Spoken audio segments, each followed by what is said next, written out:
از شما خواهش کنم که قدری راجع به بعضی نیروهای خودتون در کردستان برای بینندگان تلویزیون ایرانیان شرح بدید.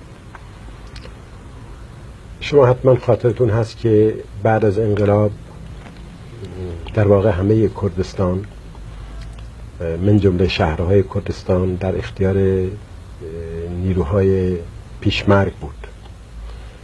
بعد در 28 مرداد 1358 خمینی اعلان جهاد داد علیه مردم کردستان و جنگی در گرفت که ما اسمش رو گذاشتیم جنگی 3 ماهه، برای اینکه بعد از 3 ماه رژیم شکست خورد و پیشمرگان مجددا به شهرها برگشتن. 6 ماه ما با رژیم در حال مذاکره بودیم، ولی خیلی زود به این نتیجه رسیدیم که با رژیم آخوندی بسیار مشکل است بتوان راه حل قابل قبولی برای طرفین پیدا کرد و متوجه شدیم که رژیم در واقع کسب وقت میکنه برای اینکه در اولین فرصت جنگ جدیدی را در کردستان راه بیندازه. پیشبینی ما درست درآمد و از نوروز سال 1959 مجددا جنگ در کردستان شروع شد که تا حالا ادامه داره. بعد از مدتی به علل اقتصادی و نظامی، چون اون موقع شهرها در محاصره اقتصادی رژیم بود و در ضمن هر وقت جنگی برخوردی در داخل شهرهای کردستان در می گرفت، پادگان هایی که در داخل شهرها قرار دارن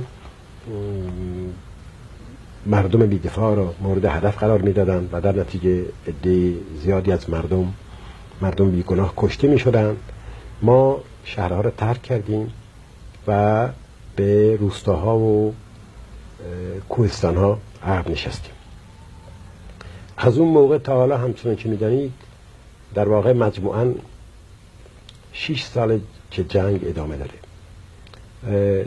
در این 6 سال رژیم نیروی بسیار زیادی رو در کردستان جمع آوری کرده، از ارتشی و بسیجی و پاسدار و حتی عده‌ای که با سابقاً مخصوصاً از کردها با رژیم همکاری می‌کردن. الان ما فکر می‌کنیم که رژیم در کردستان نزدیک به 200,000 نفر رو در 3,000 پادگان، این 3,000 پایگاه نظامی، این آماری است که خود رژیم داره، این 3,000 پایگاه نظامی رو در کردستان که 3,000 پایگاه نظامی بزرگ و کوچیک داره و در 23 سربازخونه پادگان جمع کرده. و بعد از چندین سال جنگ، در واقع 2 سال پیش، ما به این نتیجه رسیدیم که با نیرویی که ما در اختیار داریم و با امکاناتی که رژیم داره ادامه جنگ جبهی برای ما ممکن نیست. به همین علت تاکتیک خودمون رو تغییر دادیم و به تاکتیک جنگ پارتیزانی متوسل شدیم. از اون موقع تا حالا برای ما روشن شده که رژیم بیش از پیش آسیب پذیره و به ویژه از بهار امسال پیشمرگان ما توانستند ضربات بسیار شدیدی به رژیم وارد بکنند. در واقع الان در کردستان ایران 3 نوع منطقه وجود دارد. یکی مناطقی است که مناطق بسیار مهم استراتژیک هست، نقاط بسیار مهم استراتژیک و شهرها که در اختیار در کنترل رژیم قرار داره و البته هر وقت پیشمرگان بخوان وارد شهرها میشن، ولی به اون علت نظامی که قبلا ذکر کردم ما این کار رو فقط در حالت استثنایی انجام میدیم. همچنین که در این چند روز گذشته پیشمرگان وارد شهر کامیاران شدند و اونجا عملیات بسیار خوبی انجام دادند. و در این منطقه رژیم کوشش داره که با جمع‌آوری نیرو هم شهرها رو و هم راه‌های استراتژیک رو کنترل بکنه و البته احتیاج داره برای این راه‌ها برای ادامه جنگ علیه عراق. بعد منطقه دومی وجود داره که اونجا را ما اسمش منطقه مختلط گذاشتیم. از ساعت 8 صبح تا ساعت 5 بعد از ظهر این مناطق و به ویژه راه‌های نظامی در اختیار رژیم قرار داره و از ساعت 5 بعد از ظهر نیروهای رژیم عقب نشینی میکنن به پایگاه‌های خودشون و در واقع کنترل میفته به دست پیشمرگان. منطقه دیگه هم وجود داره که در اونجا رژیم هیچ نوع کنترلی نداره و در این منطقه فقط پیشمرگان در واقع کنترل روستاها و مناطق استراتژیک رو در دست دارن. لابد سرحدات و خود مرز هست. در بله مناطق مرزی هست. در این منطقه ما یک شهر کوچیک را هنوز هم در اختیار داریم که شهر نوسوده. رژیم خیلی کوشش کرده که این شهر رو پس بگیره ولی تا کنون موفق نشده است. از بهار امسال اینطور به نظر میاد که در واقع وضع از نظر کیفی به نفع ما تغییر کرده و پیشمرگان ما شروع به عملیات تهاجمی نمودند. آماری که من دارم نشون میده که در این مدت پیشمرگان توانستند 32 پایگاه رژیم رو به تصرف خود در بیارن.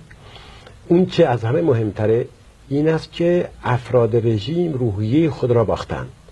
سابق کوشششون این بود تا آخرین فشنگ بجنگن و به قول خودشون برای شهادت به کردستان می اومدن، ولی حالا نسبتاً زود تسلیم میشن و نتیجهش اینی که هم تلفات ما بسیار کمه و هم مثلا برای اینکه مثالی بیارم یک پایگاه 150 نفری را پیشمرگان به تصرف خود در آوردن حتی بدون اینکه یک نفر هم زخمی داشته باشن و این مسئله دومی است که مهمه غنایم زیادی به دست پیشمرگان میفته وقتی که تسلیم میشن بالاخره.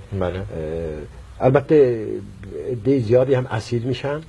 ما رفتارمون نسبت به اسرا بسیار ساده است.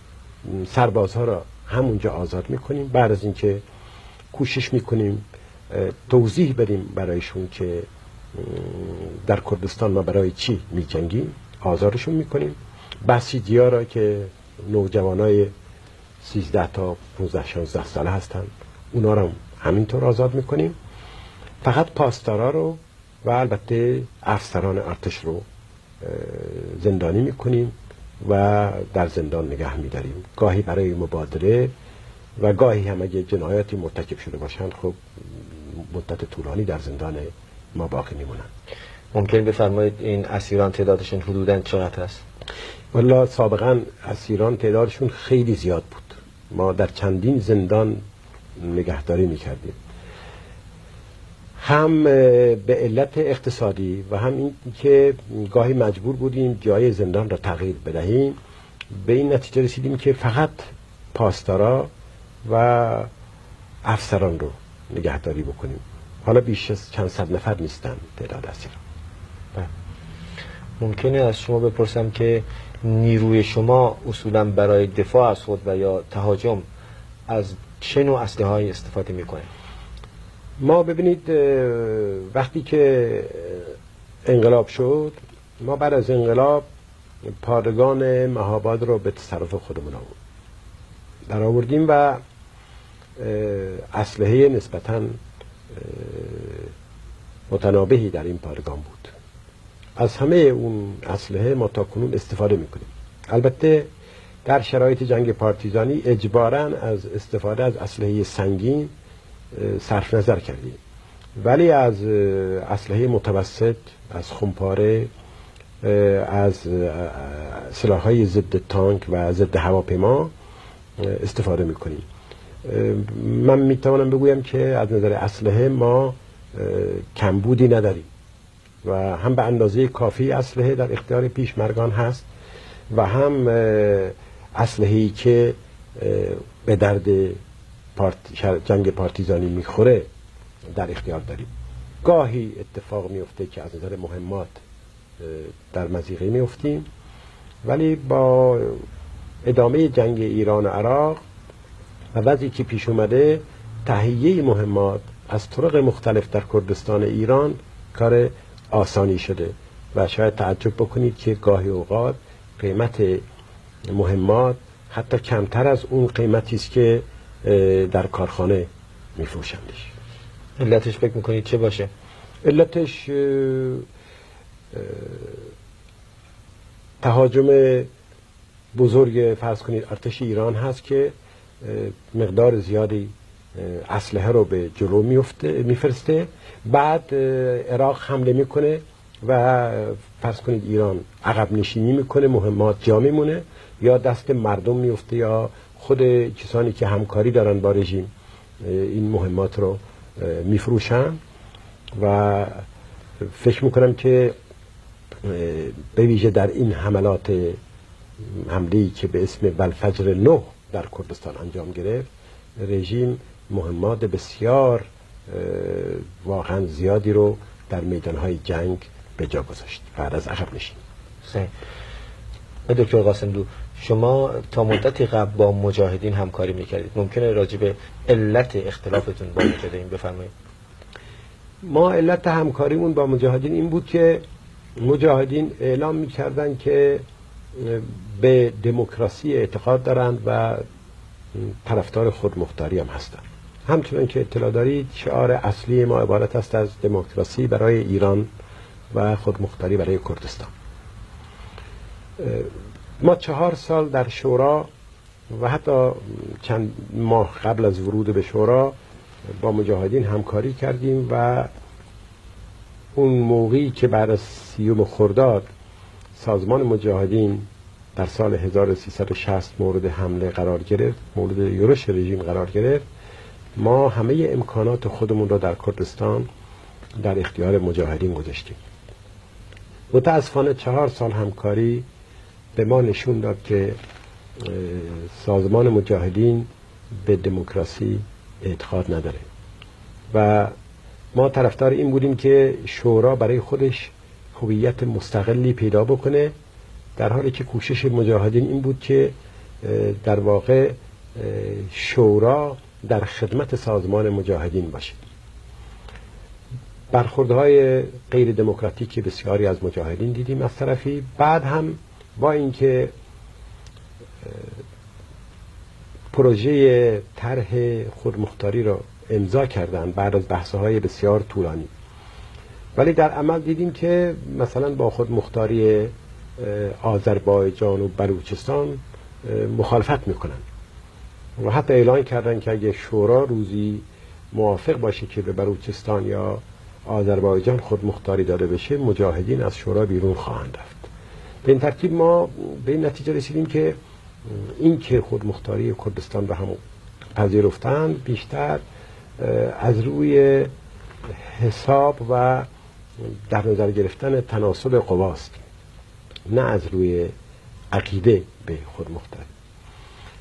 و بعد اون مسئله مذاکره رو عنوان کردند که واقعا مسخره بود، برای اینکه متاسفانه باید بگم که الان در ایران ما تنها نیرویی که حضور داره در داخل کشور ما مبارزه میکنه حزب دموکرات کردستان ایرانه و ما نشون دادیم که هم چیزی که میگفتیم که در چارچوب رژیم جمهوری اسلامی هیچ کدام از خواسته های اساسی ما که مربوط به دموکراسی و حقوق ملی است در واقع تحقق نخواهد یافت و به این ترتیب دشمن سرسخت و آشتی ناپذیر رژیم خمینی باقی مونده.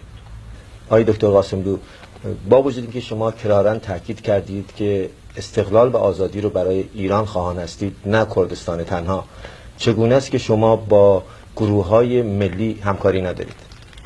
اولا که ما به طور کلی طرفدار یک ایران مستقل و متحد هستیم و هیچ خواستی رو تا کنون مطرح نکرده ایم که خارج از چارچوب کشور ایران باشه. ما ایرانی میخواییم دموکراتیک و در چارچوب ایران دموکراتیک خواهان خودمختاری برای کردستان هستیم، همچنان که خواهان حقوق ملی دیگر خلق‌های استانیدی ایران هستیم و ما ترجیح میدیم، مخالفتی نداریم که حقوق خلقهای ستم دیده به شکل فدراتیو حل بشه، یعنی ایران تبدیل بشه به یک جمهوری فدراتیو مثل کشورهای بسیاری که در دنیای امروز وجود داره و وحدت و استقلال خودش حفظ بکنه، ولی همه در داخل این وحدت و استقلال به حقوق خودشون برسند. اما از نظر همکاری با سازمان‌ها و نیروهای ملی‌گرا، قبل از اینکه جواب این سوال را بدم میخوام اضافه بکنم که ما خودمون رو کمتر، یعنی از هیچ نیرو یا از هیچ سازمانی کمتر ایرانی نمیدونیم. به هیچ کسی هم حق نمیدیم که خودش رو از ما ایرانی تر بدونه. دلیلی هم برای این در واقع نمیبینیم. ما حاضر به همکاری با همه سازمان‌های ایرانی، با همه نیروها، با همه شخصیت‌ها هستیم،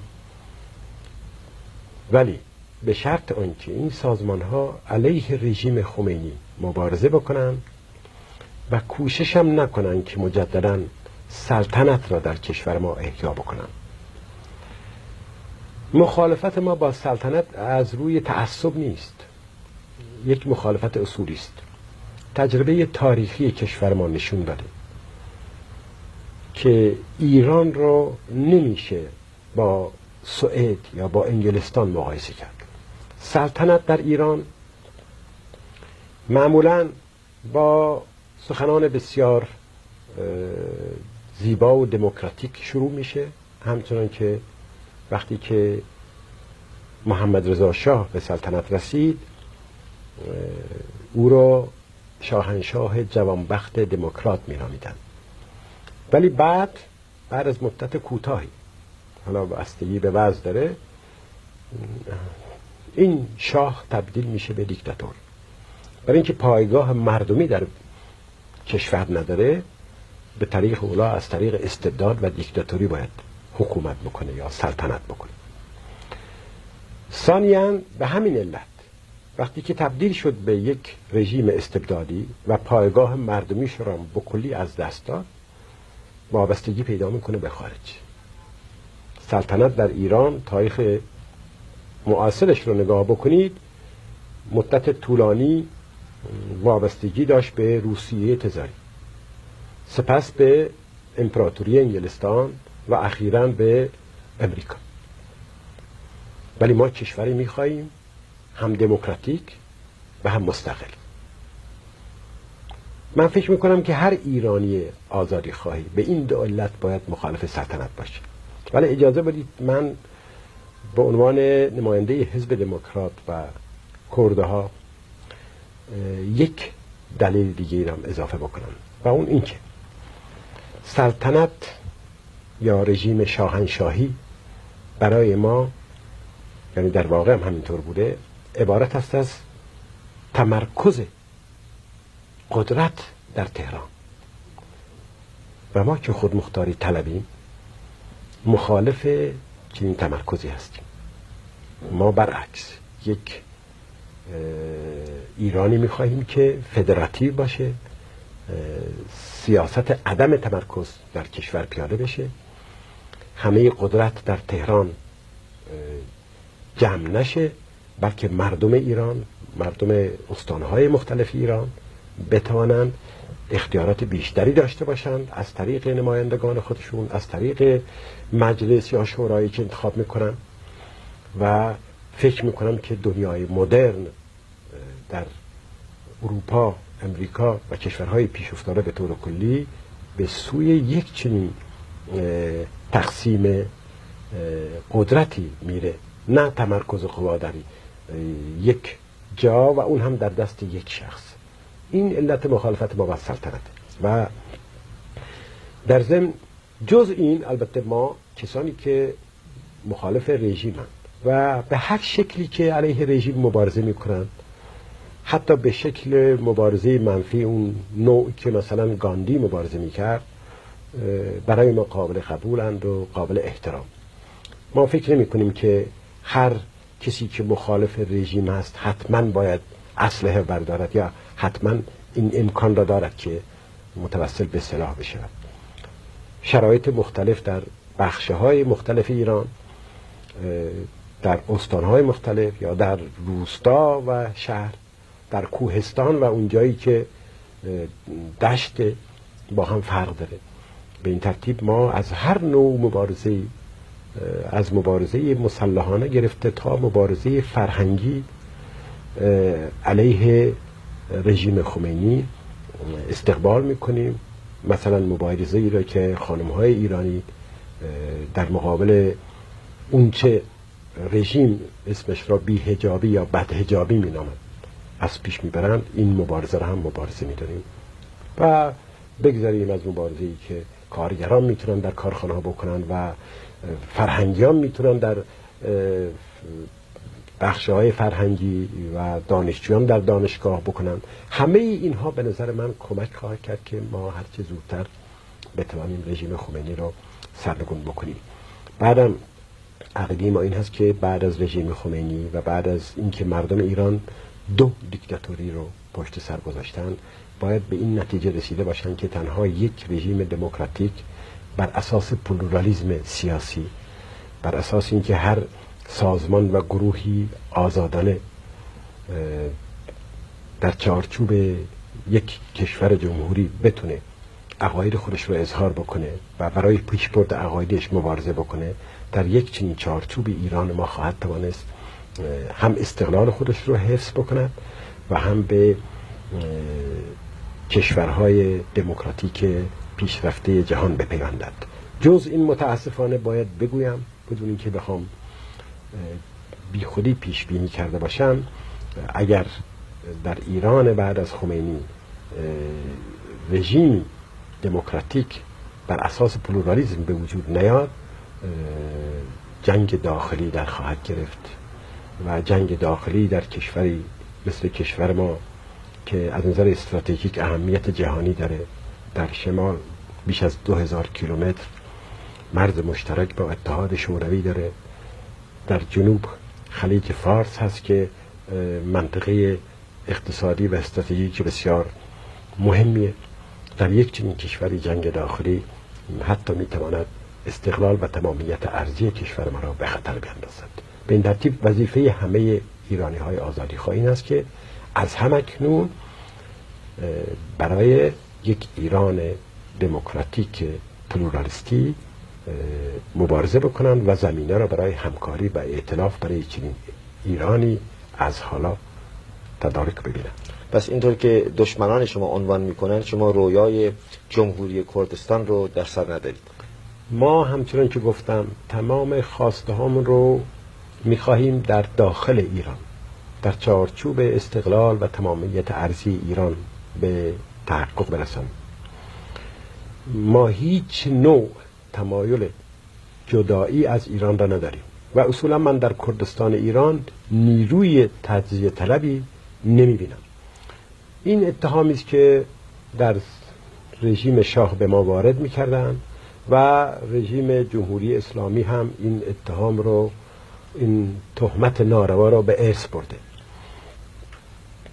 من با کمال مسئولیت یک بار دیگر اینجا اعلام میکنم که ما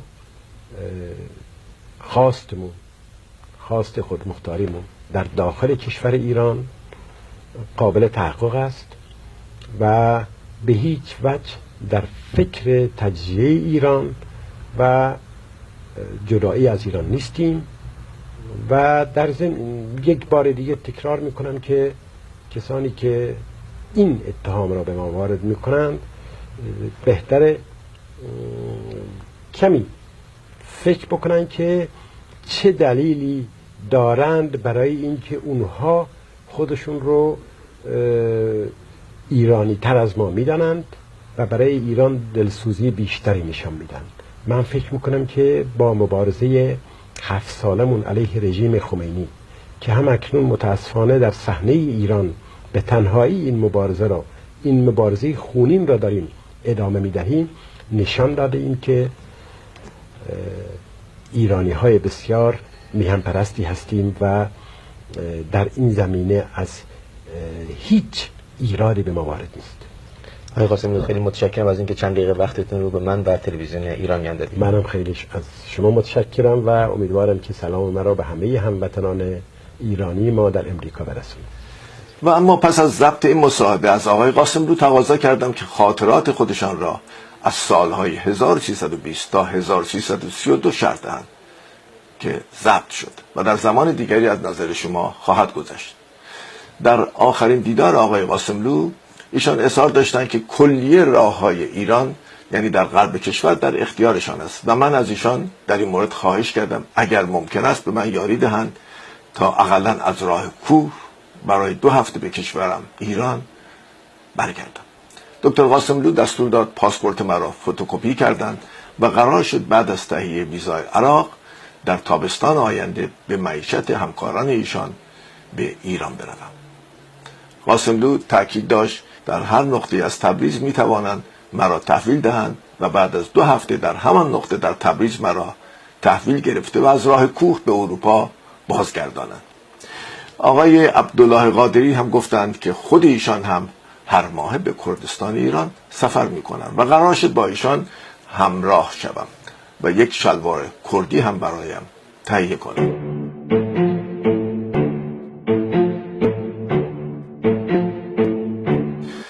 بالاخره در 8 ماه جولای سال 1989 بود که به پاریس رفتم و تلفنی با دفتر حزب تماس گرفتم که به من گفتند آقای قاسملو و آقای عبدالله قادری جهت نشستی در کشور سوئد به سر میبرند. عصر همان روز آقای قادری از سوئد به هتل محل اقامت من تلفن کرد و گفت که آنها برای 14 ژوئیه که روز ملی فرانسه است در پاریس خواهند بود و روز 15 ژوئیه ساعت 5 بعد از ظهر میتوانم به دفتر حزب بروم تا ترتیب سفر من به ایران از راه کردستان داده شود. من هم وسایل اولیه سفر را آماده کردم و یادم است که 13 ژوئیه شب فراموش نشدنی بود که در منزل دوستم گوینده سابق تلویزیون ملی ایران علی حسینی در پاریس نشسته بودیم که یک باره کانال 2 تلویزیون فرانسه گزارش داد رهبر حزب دموکرات کردستان ایران به همراه یار همیشگیش عبدالله قادری در شهر وین ترور شدند. شوک بزرگی بود.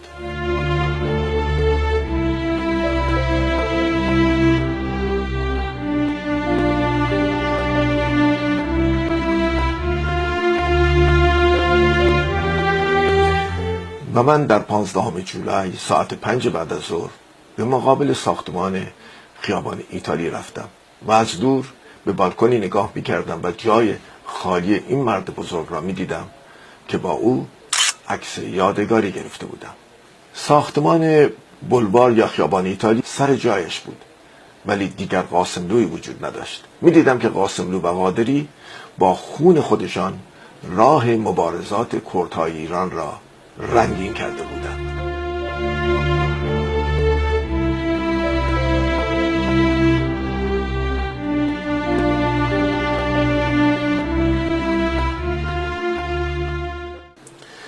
و این همان راهی است که امروز